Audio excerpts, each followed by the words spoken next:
আসসালামু আলাইকুম। আমি দীপা খন্দকার, অভিনয় শিল্পী। আপনার সন্তানের উচ্চশিক্ষার বিষয়টা কখনো ভেবেছেন? এমনও তো হতে পারে তার শিক্ষা জীবন শেষ করতে বেশ বড় অঙ্কের টাকার দরকার হচ্ছে। কোনো প্রস্তুতি নিয়েছেন? সন্তানের মা হয়েই অভিনেত্রী দীপা খন্দকার ১৬ বছর মেয়াদী শিক্ষা বীমা পলিসি নিয়েছিলেন, কিন্তু বীমাই কেন বেছে নিলেন তিনি?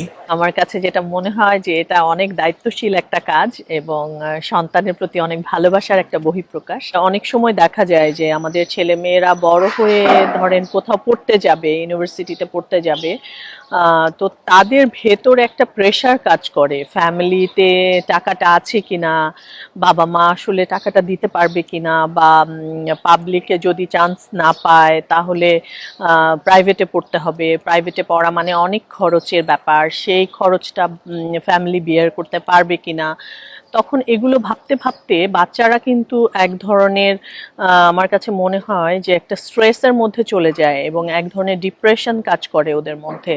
কিন্তু যদি খুব ছোটবেলা থেকে এই প্ল্যানিংটা বাবা মায়ের থাকে যে আমার ছেলে মেয়ের যখন ইউনিভার্সিটি যাওয়ার আগে একটা হ্যান্ডসাম অ্যামাউন্ট আমি পাবো আমার বাচ্চাটার জন্য, তখন যদি সন্তানদেরকে এটা বলা হয় বা তাদেরকে এটা জানানো হয় যে তোমার জন্য এই টাকাটা আছে রাখা, তো আমার কাছে মনে হয় যে সন্তানরাও এক ধরনের শক্তি ফিল করে যে মানি ইজ পাওয়ার, আমরা জানি।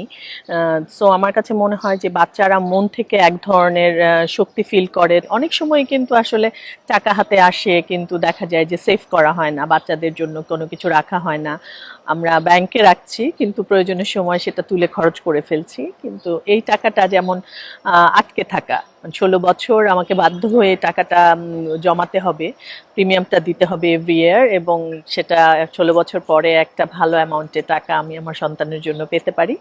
অনেক মায়েরাই হয়তো চিন্তা করেন যে আমার বাচ্চাকে আমি কি দিতে পারি, হয়তো আপনারা এর চেয়ে অনেক বড় টাকার গিফট দিয়ে ফেলেন একবারে, কিন্তু আমার কাছে মনে হয় যে একটু একটু করে আমাদের জমানো টাকাটা আমরা আমাদের সন্তানদের জন্য রেখে তার জন্য কিছু করা, এটা মা হিসেবে অনেক বড় একটা গিফট হতে পারে, অনেক বড় একটা সিকিওর লাইফের একটা নিশ্চয়তা হতে পারে। আর আমার কাছে মনে হয় এতে আপনার সন্তানদের সাথে একটা অন্যরকম বন্ডিং তৈরি হওয়ার একটা ব্যাপার থাকে।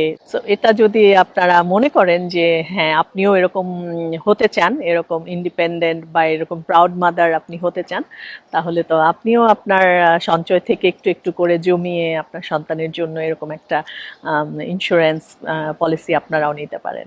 আমি মেটলাইফের সাথে আমার জার্নিটা ছিল, আমি মেটলাইফ সম্পর্কে বলতে পারবো যে আমার জার্নিটা অনেক ক্লিন অ্যান্ড ক্লিয়ার ছিল। সো ফাইনালি আমি স্যাটিসফাইড।